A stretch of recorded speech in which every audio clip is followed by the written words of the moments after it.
Every time I upload a History is a Lie video, I get comments like, "Are you trolling? You used to be a skeptic. You don't actually believe any of this, right? This is too crazy. Say psych. Please say psych." Well, today, for the 33rd installment of the History is a Lie series, I thought it would be a really good idea to just get out of character and revisit all of the videos that I've made over the years. I've said this many times throughout the series. Please do not take these videos seriously. They're not meant to be taken seriously. They're just for fun. And trust me, I know that there are a ton of content creators online that'll say things like that to either avoid breaking community guidelines or to just give themselves a license to talk about and push whatever ignorant ideology they feel like without consequences. But I promise you, that's not why I say it. I genuinely just want you to see this series as fictional, and I just want to have fun with you talking about different ideas. And I thought that maybe you would want to have fun with me too, talking about subjects that are either not really that important or that are so far outside of my area of expertise, I genuinely don't deserve to have an opinion on them. And I try to be as self-aware about that as I can. And in this series, I've talked about a lot of the different delusions and lies that various conspiracy theory communities have pushed. And I've also warned you that there's a lot of scary propaganda floating around the internet guised as alternative history. And lately, I've been feeling a lot more convicted about that. I think it's really important that everybody know that a lot of the narratives that have come out of like the ancient aliens community or the alternative history community in general have actually come from white supremacists. As silly as that sounds, ancient aliens and things like giants and alternative history are used as a subtle way to push fascism. If you research some of those alternative ideas, it's not that uncommon to find that the source of those concepts was a white supremacist. If people are talking about aliens or giants in their videos, then there's a really good chance that they're employing revisionist history as a way to make white people sound more godly and important. Alternative history is an extremely effective way to demoralize people. With alternative history, you can essentially drum up any kind of narrative you want that changes our modern perspective of different groups. I'm not saying my stuff was an answer to that, but I was trying so hard to avoid that stuff. I was trying to give you something new, something that I was just making up myself, that wasn't actually trying to make any modern group look any different than the way we see them today. Do any of you remember how we all used to joke that the History Channel was really just the Hitler channel, showing all Hitler content all day? Even if the context of all of that content was to show you that Hitler lost or that Hitler was a bad person, still constantly talking about him in that way made him sound powerful, made him sound like he meant something. That's a subtle form of propaganda. To people who worship him, they would just see that everyone's talking about him all the time, so that must mean he was really important. Well, it's not a coincidence that the History Channel now is completely saturated with content about ancient aliens and giants. These subjects are often dog whistles for Aryans. But even though I tried really hard to differentiate my content from that kind of propaganda, I still ended up repeating one or two of those talking points throughout my series, and I hate myself for that. I'm gonna try my best to clear those up here today.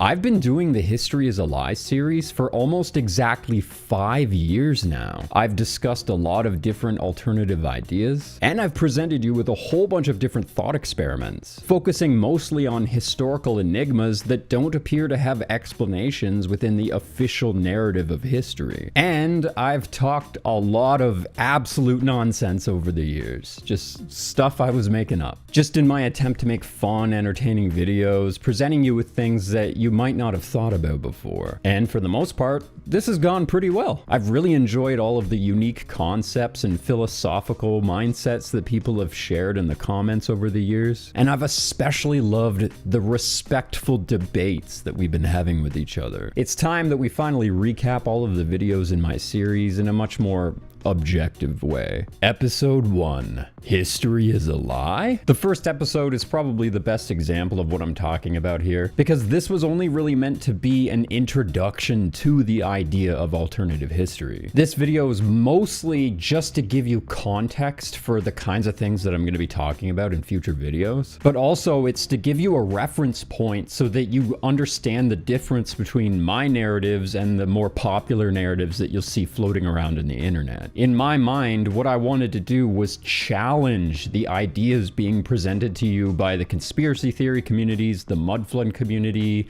the Tartaria community, and give you something new. But I felt like I couldn't really do that effectively if you didn't even know what kind of ideas that they were pushing in the first place. I mean, I do share a few of my own ideas, I do share a few of my own opinions on these things in the first episode, but for the most part, I'm trying really hard to just tell you about things that other people believe.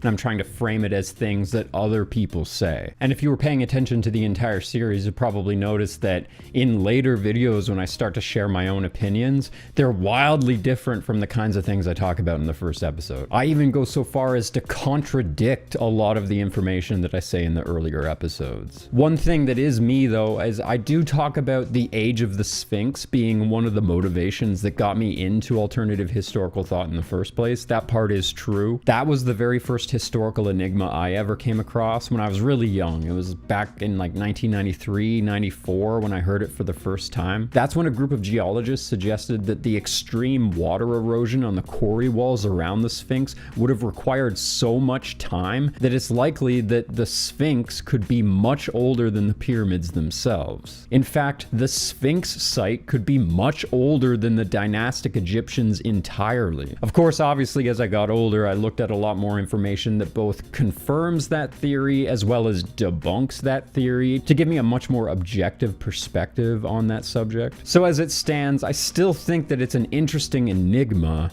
and it is enough to make us question whether or not the Sphinx actually is as old as they say it is, but that doesn't mean that I'm trying to make you believe that it is. I want you to come to your own conclusions.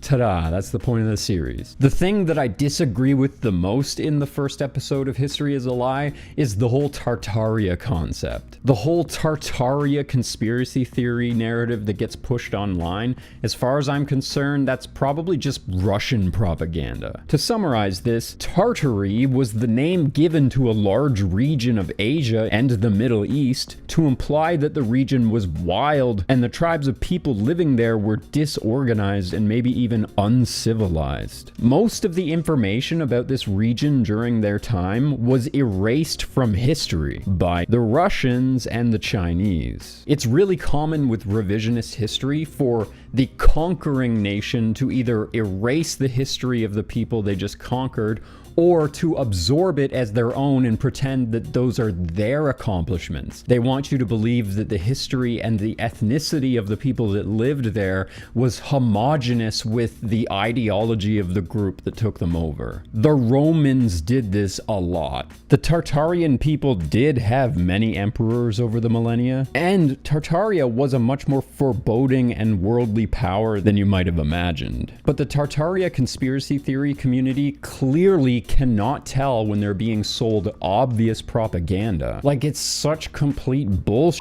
their narrative that Tartaria built all of the neoclassical and all the neo-Gothic structures that we see in every city around the world. That makes no sense. It's possible that the Tartaria thing is a demoralization campaign against the West, because if you think about it, it undermines our own understanding of our own history. Episode 2, Free Energy is Real. This is probably my best video, or at least it's the one that I'm the most proud of. Except the YouTube bots forced me to change the song that I used during the dramatic reveal at the climax of the video, so I'm kind of upset about that. Kind of ruins the vibe of the video, but whatever. I talked about how Tesla's famous tower on Long Island was perfectly mimicking the principles of the ancient free energy structures like the Great Pyramids. But I'm not saying that I have decided that I believe that the pyramids were energy structures. I'm just going on the already popular theory that they're energy structures, and I'm asking if that's true, if the pyramids really were power plants, it could be possible that this was the principle that they worked under. And again, I was trying to present an idea that I'd never seen anybody present before. I've already mentioned this a couple of times in different videos, but I kind of flubbed some of the information in that video because I needed a pyramid that had a relieving chamber and a well to make my concept work and make it look just like Tesla's design. So I pretended that the Sphinx was in front of the Great Pyramid when in fact it's in front of the Pyramid of Khafre. But either way, I think that my principle works. It just doesn't work exactly the way I describe it in the video. I mean, it's possible that the Pyramid of Khafre does have a relieving chamber and a well, but whatever, it doesn't matter. It's just a theory. Episode 3, alien skulls are real. I'm pretty much equally as confident about this video as I am about the one before. Again, I'm not trying to say that I know the answers to everything. I'm just trying to come up with scientifically lucid concepts that could make sense. And I think my ideas do sort of make sense. I go over some solid evidence that the enormous elongated skulls we find around the world are almost certainly not fully Homo sapien. They're either a completely different species of human that we'd never categorized, or more likely they're a hybrid between Homo sapiens, Homo Neanderthal, and possibly even Homo Denisovan. But the main point of this video, the thing I was really trying to do, is come up with an explanation that didn't really require aliens. I'm trying to debunk the alien thing. I'm so tired of hearing about alien-human hybrids and ancient aliens building everything. We don't need aliens to make our history make sense. The only thing that I really made up totally on the fly in this video were the migration patterns. I can't say that I actually know how the Homo Denisovan migrated across the planet and how they spread their language and their influence. And I can't even say that I really know how they hybridized. All I'm really doing is repeating things that I've heard people say about Denisovan cave. Again, I think that I'm kind of onto something with this video, but I'm not really trying to give you the answers. I was just trying to open up a conversation about it. Episode 4, how giants built Atlantis. All right, this video is sketchy as hell. Don't believe anything I say in this video. I mean, yeah, a lot of what I say about the bizarre stonework that we see around the world is true, and a lot of the questions I bring up about them are questions that archaeologists ask. It really does look like the stones on these walls were formed like clay and then hardened in place. There are locations in Peru especially where the stonework is so impressive that there's no reasonable way that a normal-sized human could have placed these stones so precisely. That's been a talking point about these walls for a very long time. However, that doesn't have to mean that it was giants that did it, nor does it mean that these stones were necessarily softened like clay and then hardened later. I'm just saying that's merely the appearance that they have. When it comes to how these stones were created and placed, there are a lot of really interesting theories floating around that are just as good, if not better, than the theory I proposed. And the only evidence that I have that it was giants that did it are a handful of legends and lore coming from ancient tribes, as well as a handful of footprints that I found in similar walls. And actually, when it comes to explaining how they softened the stone, I don't even really do much other than just say it could have been oxalic acid, which is an acid that a lot of plants naturally produce as a way to break down stone. So maybe ancient people figured that out, but who knows? I don't know. But either way, don't trust the confidence that I'm portraying in this video, or any of the History is a Lie videos for that matter. That's just my character. And like I said, most of the information that you hear about giants floating around the internet today, the original source of that information is white supremacists. So yeah, don't believe anything you hear about that. Episode 5, Jesus and the Apocalypse. This video is all me. I totally pulled all of the information and all of the conclusions for this video out of my own head. I admit that I was just trying to be as creative as possible. I'm not at all confident that I'm right about anything that I say in the Jesus video. It's really just an exercise in free associative thinking. I'm just mixing a bunch of similar themes from cultures throughout history to try to create a perception of a cohesive narrative throughout our history. All I can really say is that I have found a lot of similar patterns comes in different legends and religious lore throughout history from multiple different cultures. And I was just trying to find a way to make sense of that pattern that I was seeing. The Jesus video is really more art than it is serious historical analysis. And I just decided to give you my best guess for fun. I mean, this video is one of my favorite from my entire career. I absolutely love this video, but I can't say that I know that anything I say in that video is even remotely accurate. And I also hope that I wasn't blaspheming Jesus when I suggested that he is the Green Man. I don't know that he's the Green Man. I don't think anybody really knows who the Green Man is. Jesus is Lord, but the way people portray Jesus in art suggests that some artists have tried to create a parallel between Jesus and the Green Man, but what that means exactly, I don't even know. My understanding of the Green Man is pretty weak, actually. The only thing I really know about him is that he is an enigmatic figure from our ancient history. And yeah, maybe there are people out there that do know who the Green Man is and understand what he represents, but I don't know what that is. If you've ever seen my old Instagram, you'd know that I'm a pretty big Jesus fanboy. I mean, I don't think I could hide that very well, even if I tried. Episode 6, Riddle of the Sphinx solved. Yeah, I solved that shit. We're f***ed. It was nice knowing you guys. Hey, little world. No, okay, no. But seriously though, the Sphinx video is just supposed to be a part 2 to the Jesus video. So just like the Jesus video, this one is all me. This one all came out of my own head. Like, I love riddles, but the thing is with a riddle is you can't really know that you solved it unless there's somebody that already knows the answer that can tell you that you're right. So I just made a guess. I don't know. I mean, yeah, it was a very complicated guess, but it was just a guess. And this was the first video that I did in the history series that was meant purely just as a thought experiment. So I wouldn't be offended at all if it just comes across as confusing. But that being said, it is a pretty topical subject. Things are not going very well for our little world right now. Seems like it's going back in the ocean again. Episode 7, California was an island? There actually is a tiny little chance that California was an island at some point in the past, but I make it sound much more likely than it really is. And even if it was an island, it almost certainly wasn't an island when the first explorers found it in the 1500s. Like I said in this video, there are a lot of really strange coincidences that suggest that somehow the Spanish had a much more advanced understanding of the topography and layout of California than they should have based on their tiny little survey that they did when they first got there. And the two best examples for this are that lake that isn't there anymore but does have geological evidence that it used to be there, as well as the islands that appear in the strait.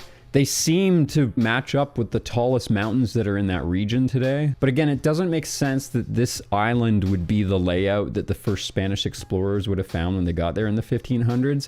If this is true, big if, maybe, air quotes, asterisk, if this is true, it's possible that they were just copying off of an older map that somebody had made like a long time ago. However, I do not trust the sources that I used for this video at all.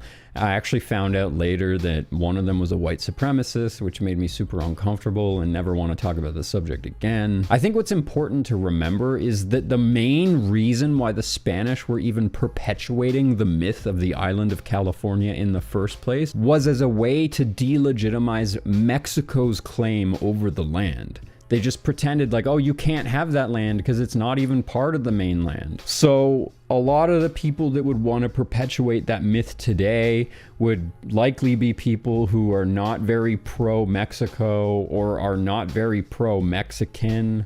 So anyone telling you that it was an island in the 1500s is just lying to you. But I did find out later, though, a really crazy piece of information is that there are a series of native reservations sort of in a ring pattern around Nevada and California. And according to a native elder, the reason for that is because there used to be a giant salt lake in that region. and the reservations were all built around it. And as far as I can tell, the Salton Sea is all that's really left of that. That's in Southern California, close to Indio, I believe. So again, there's a small possibility that this salt inland sea is what's left of the strait that used to be there when California, hypothetically, was an island. Episode 8, The Evil Red God of Winter. This was meant as a Christmas special for my series. I thought it would do well in the algorithm because it was the holidays, but it actually turned out to be one of the least popular videos I ever made in the series. The video is mostly just a retrospective of the evolution of Santa Claus throughout history, along with some of his historical inspirations. I don't really know that I'm right about anything I say in this video,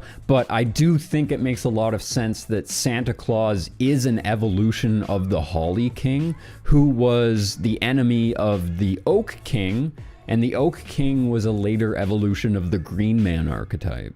So it was, again, just an excuse to talk about that. Either way, if you hate Santa Claus as much as I do, you're gonna love this video. Episode 9, Fallen Angels Were Real? I gotta be honest with you here, I was walking on eggshells with this video. There is a lot of very bizarre evidence that might suggest that there was a specific ethnic group that could have been traveling the world by sailboat during the early history of humanity, and they were trading with different cultures, and they were sharing information with different cultures, including regions like South America. But most of the good evidence for that also just happens to be the kind of stuff that n***s love to share. So I was trying to avoid that information like the plague. Just take this video for what it is. I'm not being serious.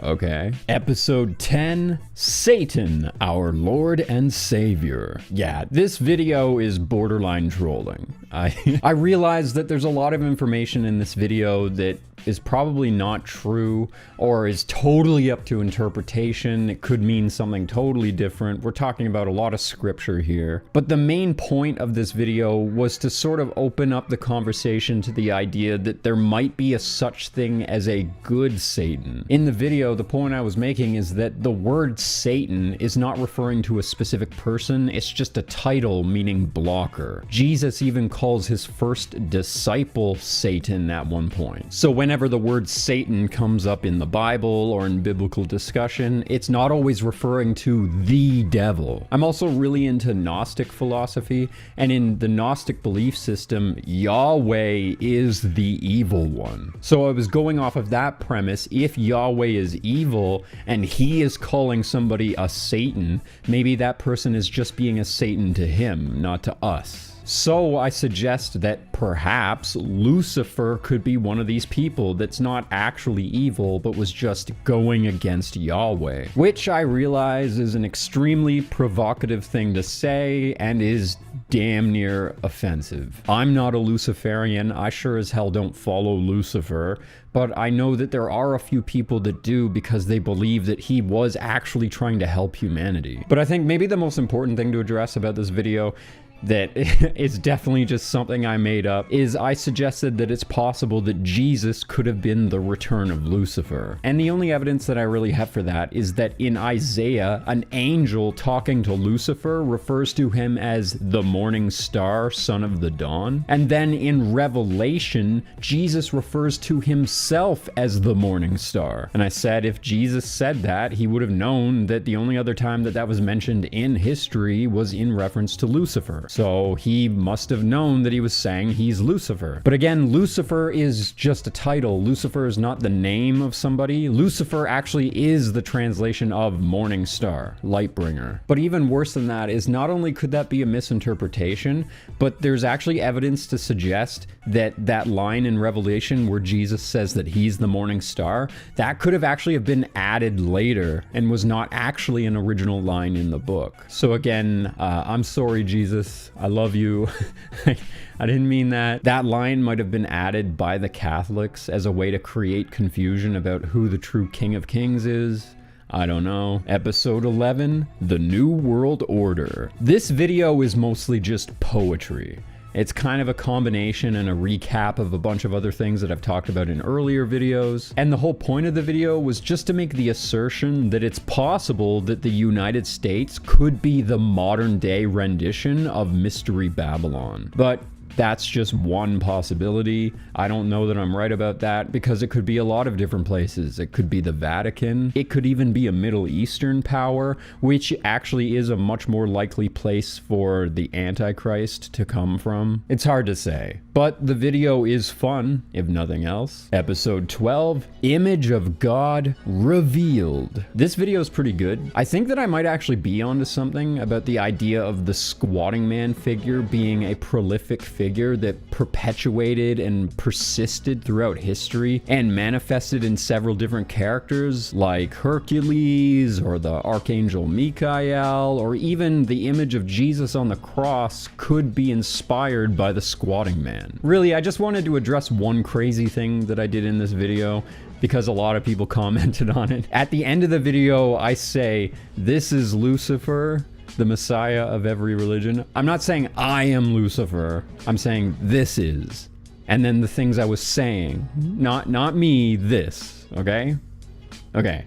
Episode 13, The Dead God and Hero Clown. I talked about this a bit in my last video, but the Dead God video is really, again, just poetry. It's a purely poetic story. Again, it was a Christmas episode, so I'm just trying to be festive. And this one was really just an excuse to talk about the clown archetype in media and the themes that clowns represent in modern culture. I do make some wild guesses as to the historicity of the Joker, Jester, clown archetype, and I think that I come to some interesting conclusions, but I don't know if I'm actually right about any of this. And another thing to keep in mind is that I was extremely depressed when I made this video. Maybe the most depressed I've ever been in my entire life. And I mean, I guess you could say that about a handful of my videos, but if this one seems especially weird, it's because I was barely clinging on by a thread at this point. Episode 14, Banks, the Root of All Evil. This video is solid.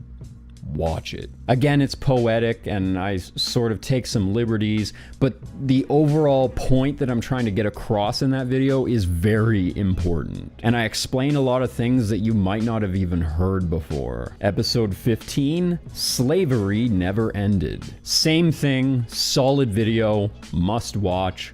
Go watch it. The point of the video was really just to point out that modern slavery is still an issue even in the United States, the place that's famous for abolishing it. Episode 16, Foo Fighters Riddle Solved. I like this video a lot. I'm not 100% sure if I'm right here, but I think that I'm probably on to something. I don't want to give it away or anything, I hate spoilers, but my main point here is that early microwave radar technology was likely the cause of the Foo Fighter phenomenon. If you hit aluminum with a microwave, it creates plasma. And it just so happens that radar chaff is aluminum, or at least it usually is. So there you go. Microwave radars hitting aluminum radar chaff, creating balls of plasma floating in the air.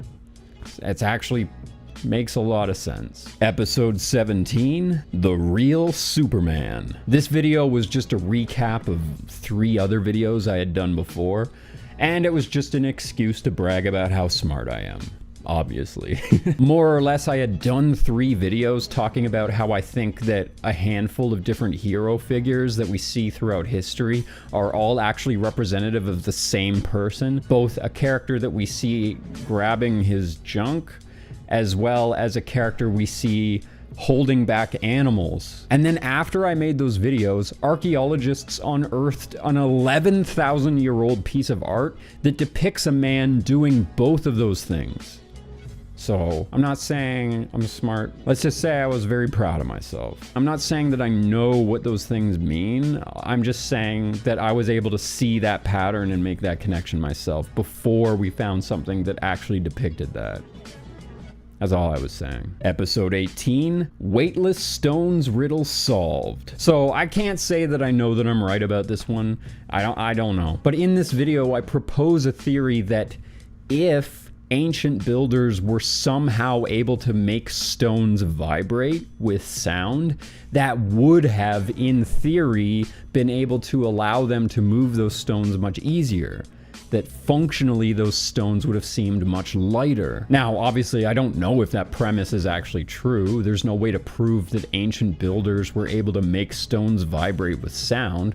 I'm just saying that if they did, it would have helped. So it's just an idea to play around with. I have heard, though, other people say that they used sound to build the pyramids. But again, one of the things that I pride myself on in this series is being able to come up with logical, scientific explanations instead of just attributing everything to aliens or magic. Unfortunately, though, this video is another place where I accidentally repeated fascist propaganda. I talked about how most music today is based on an A tuning of 440 hertz, and I more or less implied that 432 hertz tuning is a better tuning frequency that promotes better mental health and physical health and shit.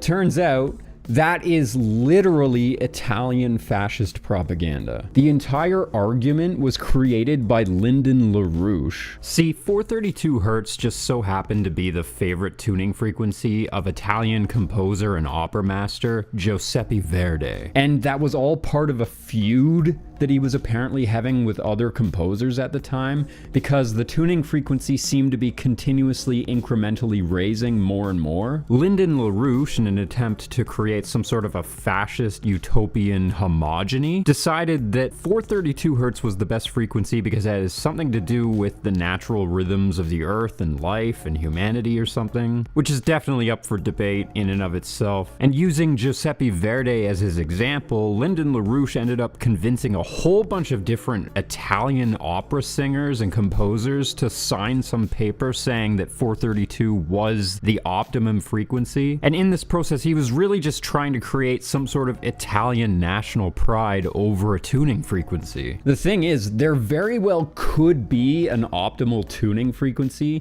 There might actually be a frequency that promotes better health, and perhaps there are depictions of this frequency on the sides of buildings and stuff like that, but I don't want to pretend that I know what that optimal frequency is, and I sure as hell should never have implied that it's the 432 hertz frequency. For the most part, tuning frequency is kind of arbitrary, and it's really just up to the taste of the composer. For example, Beethoven's tuning fork was set to a 455 hertz frequency, and the standard tuning frequency of his time was closer to like 423 hertz. It doesn't really matter. In retrospect, the only reason I even talked about the tuning frequency thing in that video is because I wanted an excuse to rant about how much I hate pop music.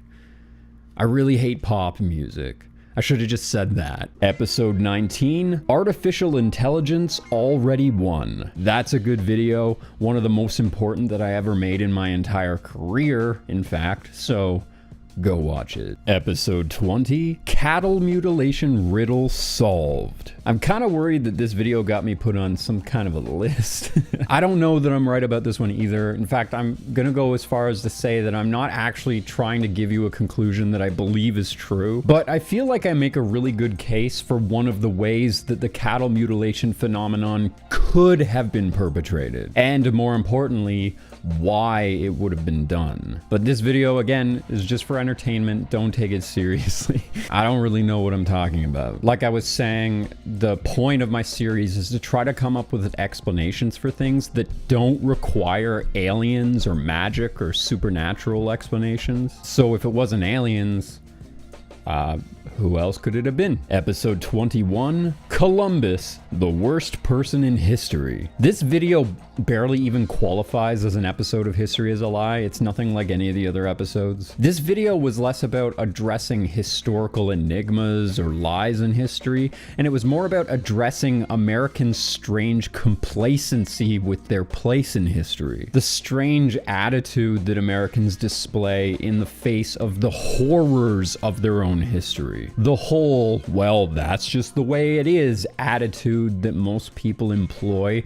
makes me sick. Just because that's the way things used to be doesn't mean that we have to accept that. And the most important takeaway is that Columbus was not just as bad as other people from his time period, because his own contemporaries talked about how evil they believed he was.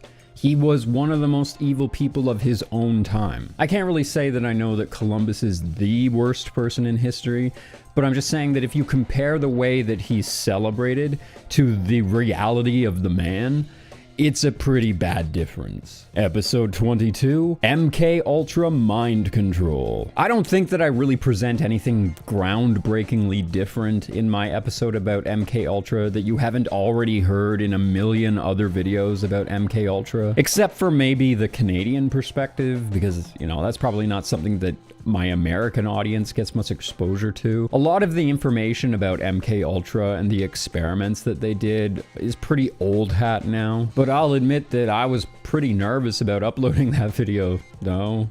That was kind of a scary episode to make. Episode 23, Our Empire is Falling. The future is a lie. At the time that I made this video, I was actually coming across a lot of media that was conveying concern for the falling American empire. I don't do anything crazy in this episode, I don't think. I don't say anything that's too wildly incorrect.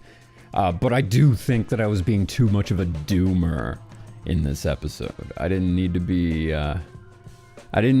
such a negative Nelly. Episode 24, Ancient Underground City Mystery. So this video is okay.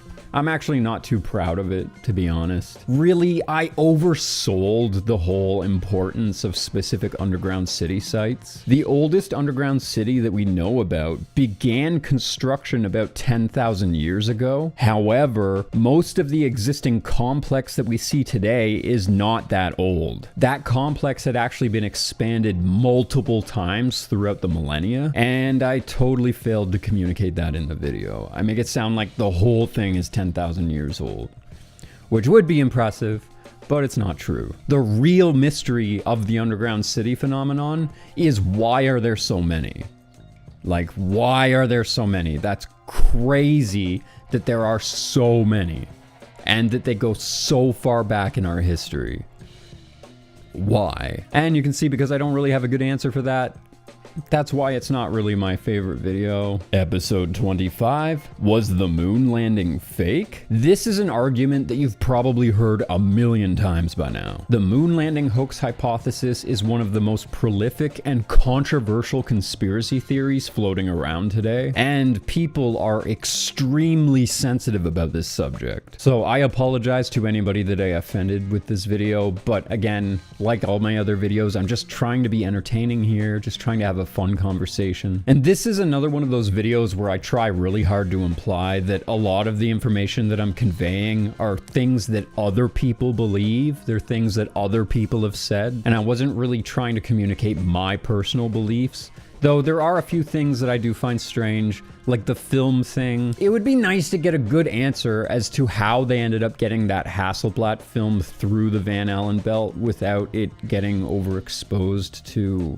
photons and shit, but whatever. I definitely say some crazy shit in this episode, so grain of salt with this one. Spoonful of salt. Episode 26, Crop Circle Riddle Solved. This video again is kind of a troll. Maybe there is something to the idea that there could be somebody making crop circles with an aerial or an orbital microwave emitter. If that were possible, then that would certainly explain what we're seeing. But the conclusion that I make at the end of the video, that it must be the military doing it, no, I'm just pulling that out of my ass. I mean, who really knows who's doing it? It could be anybody with access to technology. Like I said, the point of the series is to come up with scientific explanations that don't require aliens or magic. Oh yeah, and the conclusion that I come to at the end of the video, that crop circles have anything to do with 9/11 at all, that's just nonsense. All I was really doing was aping off of Linda Moulton Howe's book.